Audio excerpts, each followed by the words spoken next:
Hi, it's Dave here, and I'm with my wife, Kathy. Hello. And this is the Cinemile. It's the podcast where we walk home from the movies, but this is part 2 of our 150th episode spectacular. And I was going to say part spectacular loosely. I was going to say part B.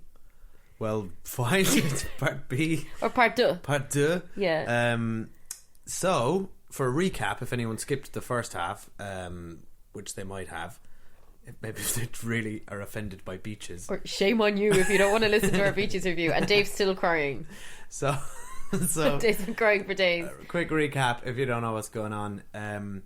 We're for 150th episode, we decided that we would stay in because we couldn't organise anything better than that, and that we would each pick a movie that we've always wanted to watch with the other one, but the other one always refused to watch. Yeah. So this is kind of like it's a hall pass to watch a I think usually for hall passes are for like in marriages slightly more exciting okay, maybe things.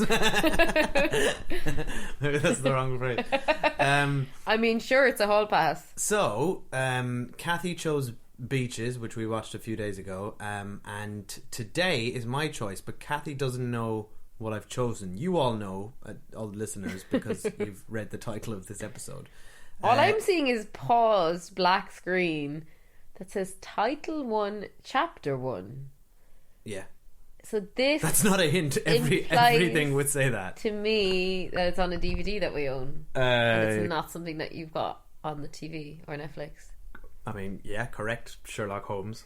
So secondly, that's a big hint for me. Hey, stop scanning the DVD shelf. I'm scanning the DVD shelf. That's cheating. What do you think it is? If you didn't know it was a DVD that we owned. Well, now that I know it's a DVD, it's greatly narrowed the field. So this is your first mistake. Okay. I would say this game is already no fun. It's going to be Alien.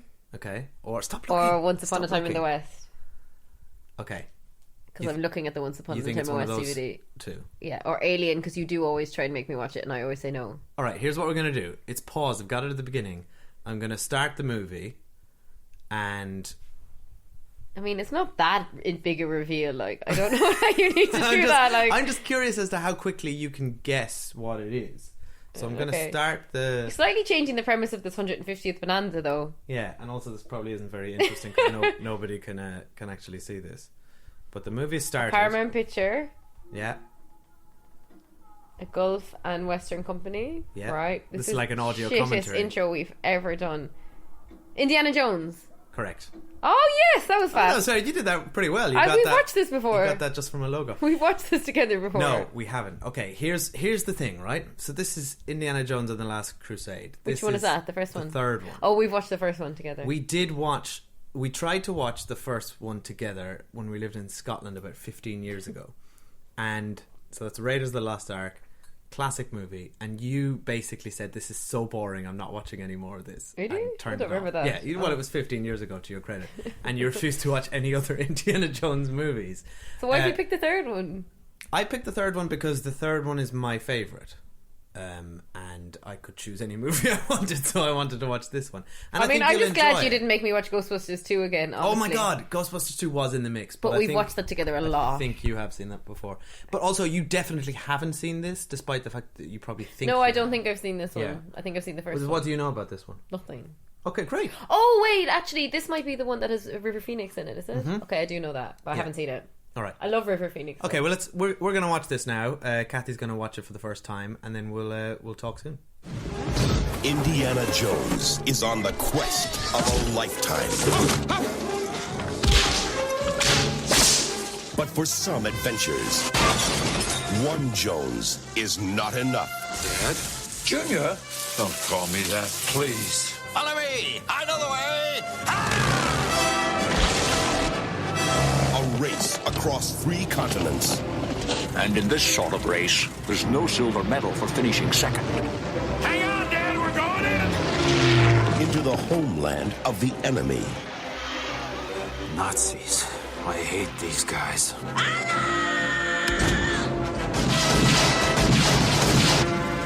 Our situation has not improved. In his search for the Holy Grail. How dare you kiss me? Hi, we're back. We've seen Indiana Jones and the Last Crusade. We're now out for a walk, the three of us. Oscar even caught the end of the movie. He enjoyed it. He did quite enjoy it. But then he turned He had to around cover and his eyes sang. for all some of the bits. It must have been cold there in my shadow. His first ever song. It was amazing, and he Yeah. just said, "Mom, I wish you'd let me watch Beaches. Why am I watching this shit?" His first ever song and curse word. He woke up And from full sentence. he woke up from the nap, and we were like, "Damn it, we'll have to stop watching it." And no, he loved it and watched the whole thing. There was like 40 minutes left. Like, obviously he was like running around and playing at the same time, but he intermittently paused to watch it, and he kept saying, "Man, man, Horse.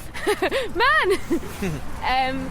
So yeah, it was a really fun Sunday afternoon movie, and it's Mother's Day today, so I'm really glad I spent Mother's Day watching Indiana Jones with you. It's a good Sunday afternoon movie. Exactly isn't it? how I envisioned They're- Mother's Day. They're real fun, like relaxing weekend daytime movies. Yeah, it was I a really good choice for the time of day. I think if it had been Alien or something like that, it just wouldn't really have worked. Yeah. With the toddler running around screaming. We had some good snacks. We had popcorn. We had vegan magnums, which we're obsessed with. So what did you think of it? I think that it was a fun movie for sure. Definitely felt a bit like a Bond movie with all the on-location stuff, and it was very paint by numbers. Like, I could pretty much predict any plot point, and I don't mean that as a criticism. It's just Well, you did. very formulaic. Yeah, I just So- kept predicting every plot. Okay, so first of all, spoilers for Indiana Jones and the Last Crusade. I was about to say, as if anyone hasn't seen it before, but hang on, that's the whole point of this. I mean, lots of people haven't seen it before. So spoilers. I would really recommend going to watch it if you haven't. Would you recommend watching it? I'd recommend, if you haven't seen it, I would recommend watching it like if you're with, like, in a family setting.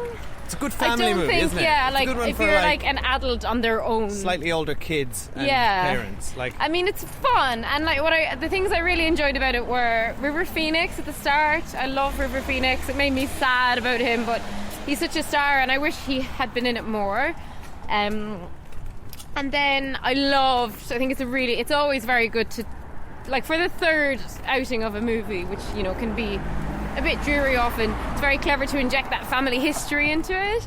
Yeah. And then in particular to cast Sean Connery, who obviously is Bond. which was deliberate. They when they were talking about who should be Indiana Jones's father, George Lucas and Steven Spielberg have spoken about how Bond was kind of was largely the genesis of Indiana Jones in many ways. That sort of action adventure and the spirit, which you've spotted as well. But it's So it nice to felt me. It's like nicer. appropriate. It's nicer than a Bond movie because it's fun.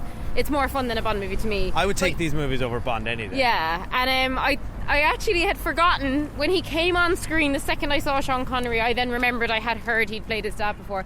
But Yeah, until 'cause that, I you was didn't going, know. You I were can't wait to excited. see who the dad was because I Yeah. knew it was going to be someone really famous, and I just couldn't think. And funnily, right before Sean Connery comes on screen,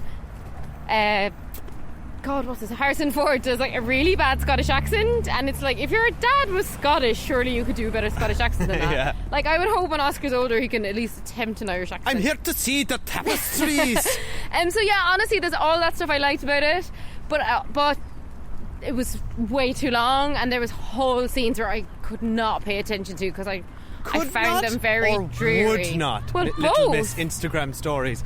Okay, first of all, excuse me that I do awesome Instagram stories on the cinema when you didn't bother your arse. I know, but hang on. There's this whole like exposition dump at the beginning when Donovan brings Indy to a party and then basically says, "Blah blah, Holy Grail, your father does it," and Kathy, like, you went, "Oh, here we go, all the exposition," and then instead of listening to it, because exposition, it wasn't delivered particularly gracefully. It wasn't delivered But you gracefully you at all. Need exposition is there because you need it to have context for the all plot. I needed was, So instead- your dad's gone missing and we're looking for the Holy Grail. Yeah, I but had it. You kept interrupting him which proved to me that you weren't even listening, because the silence would go by for 10 seconds and then you'd go, "Do Instagram stories disappear after 24 hours for good?" And I'm like, "What? Just shut up!"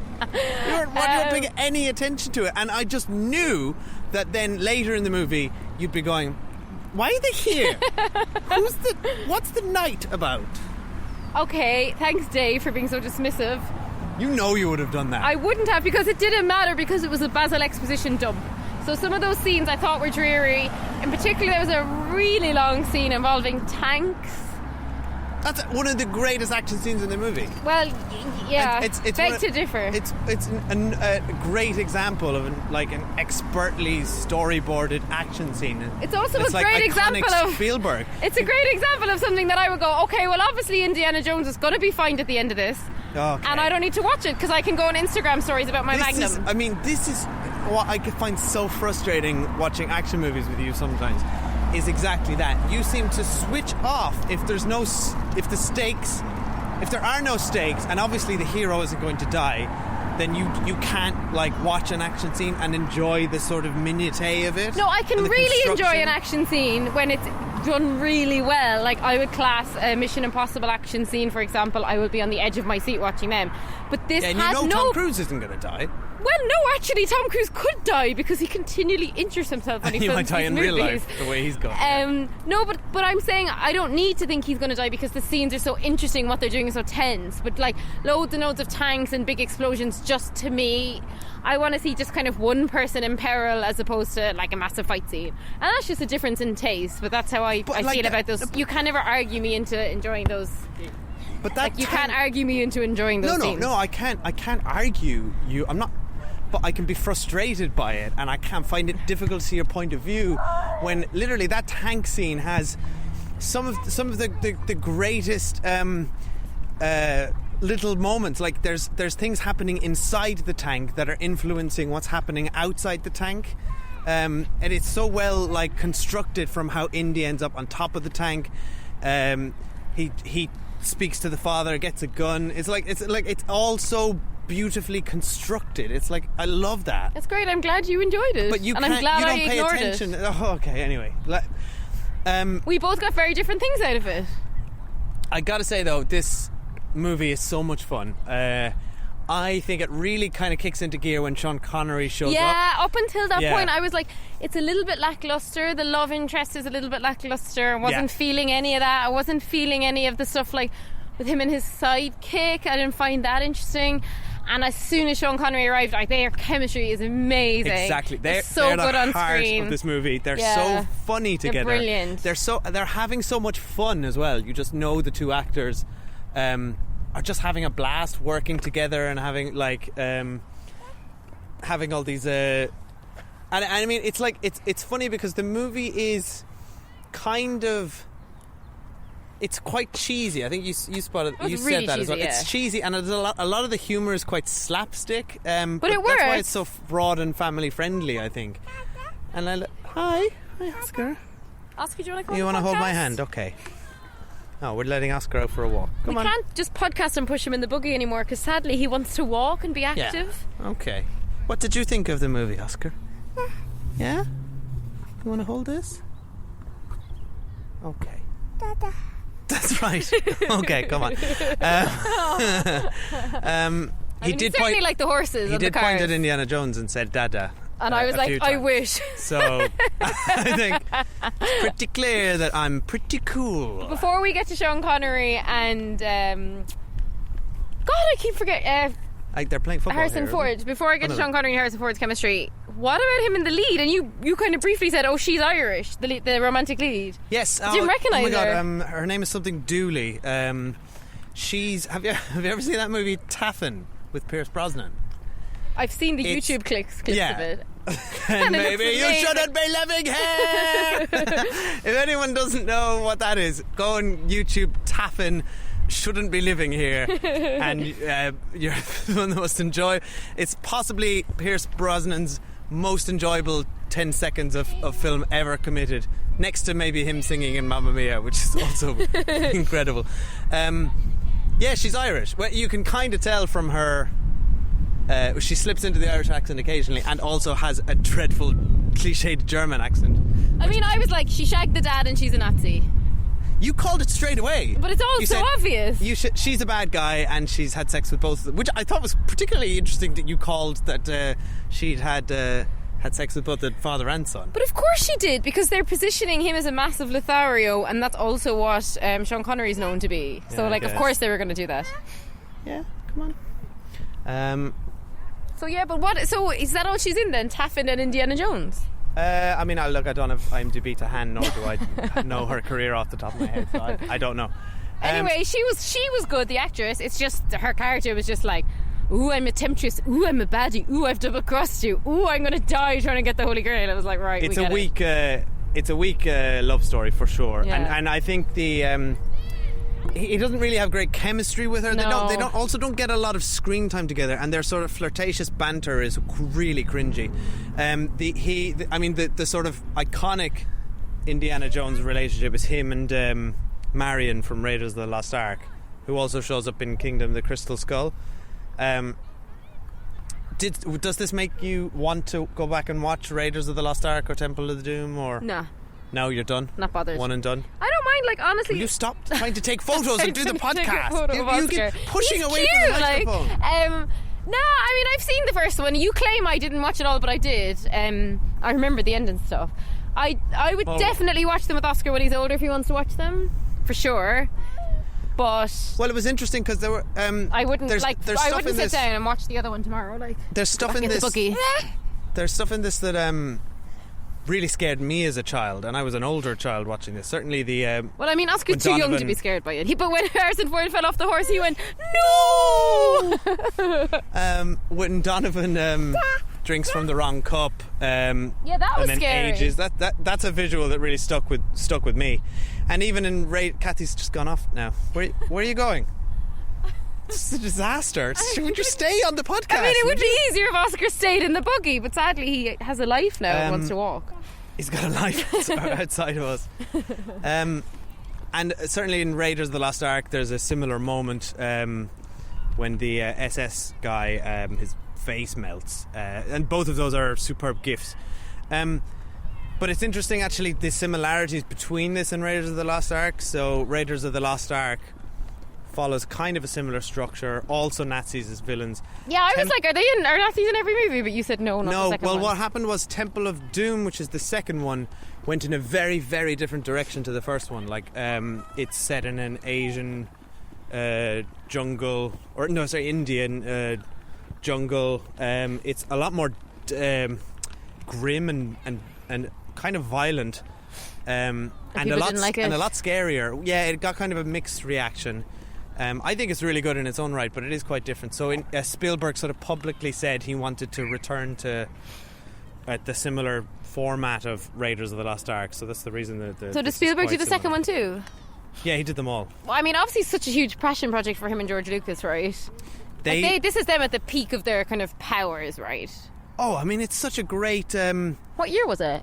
1989. Yeah, it's such a, with George Lucas's kind of, it's his baby and his storytelling. Steven Spielberg's sort of brilliant action direction. Harrison Ford at his most charismatic. I mean, yeah, he's fantastic in it. You're right. And the music, obviously, the John Williams score just adds everything to it. Oh my God, it's so magic. The way John Williams has musical themes that identify characters and villains, there's and he makes new ones every time. Like, there's a Nazi theme in this, that Elsa has her own theme music. The Holy Grail theme, anytime they talk about it, is this really mysterious, memorable. I did not notice that tune. And but of course the actual Indiana Jones theme music is one of the greatest tunes. I mean, it's so good that it actually transcends any other music in the movie. And it's so funny you mentioned that we watched this it was about 13 years ago when we lived in Scotland, and we did watch this movie, and then we were obsessed with this game called Worms, which we used to play on Dave's laptop, and we, for whatever reason, whenever we played Worms, because they were swinging on ropes, we played this music all the time. So every day for 2 months we played this music and watched Worms. So all I can think about is the worms flying around and exploding. But the music's so wonderful. But I think it's interesting that they didn't make one again then for decades afterwards? Yeah, I think it's 2008 maybe was the next one. So yeah, you're talking, because this was a big hit, right? Nearly 20 years. I wonder why they didn't. We need to do some research. I wonder why they didn't make another one then. I guess they were probably all just done with it. And Steven Spielberg, such a big director, it's odd enough for a director that big to even do 3 movies of the same kind. Usually they do the first and then they drop off. Well, interestingly, he turned down, I just read on Wikipedia, he turned down big to do this, and Rain Man, which he was apparently attached to. Well, I'm so direct. glad he didn't do big, because Penny Marshall did an incredible job. Yeah. But I mean, they all love doing these. That's why they came back. I would imagine it's just scheduling or whatever. But like Harrison Ford famously says this is his most the character he's most proud of, and he would play forever. In fact, they intend to make another one. Oh, did the one that I came don't out in the know how I feel noughties? Was that the one with Shia LaBeouf? Yeah, it's called Kingdom of the Crystal Skull. Was it any good? It's widely hated. It's I think it's got some good moments in it. I've only ever seen it once though, and don't really want to watch it again. So overall, yeah, it was quite disappointing. It was just kind of like everyone kind of just past their prime, and it was trying to be something that had kind of passed. You know Was it what I mean? Spielberg and Lucas again? Yeah, it was all the same people. Oh. Yeah, it just kind of gets desperate then, doesn't it, when you come back that many years Well, later? it's like, this is a weird comparison point, but like Arrested Development just came back on Netflix, and it's just like, well, that's my favourite comedy of all time, and it's just horrible watching it, what it's kind of become or trying to be, and it's just a shadow of its former self. Okay, I think we should wrap this up now. Cause really hard. We've never podcasted in a park before, Yeah, like as Oscar in a needs kids' our attention. play park. You want to go up there? So let's wrap it up. Okay. Thank you so Thanks much. for listening. Yeah, 150th episode, part 2. Yeah, I can't believe we got this far. Thanks to everyone who continues to listen and to support us and chat to us on our socials at the Cinemile. Yeah. And yeah, Obviously, you can check out my incredible Instagram stories over on Instagram that Dave derided and yet contributed nothing to. yeah, but you know, do them when the movie's finished. What else was I going to say? Oh yeah, and we're so excited. Total side note tonight because Line of Duty's back. Which is come why on, we did yeah, a daytime come movie, on, not a we have to go nighttime now, movie. so But it's now time we to have to climb go. up So here. Okay. thanks everyone for listening so much and supporting us for 150 episodes, and hopefully we'll do at least another 150 more. Okay, bye. Those people are trying to kill us. I know, Dad! It's a new experience for me. Happens to me all the time. Indiana Jones and the Last Crusade. Have the adventure of your life, keeping up with the Joneses.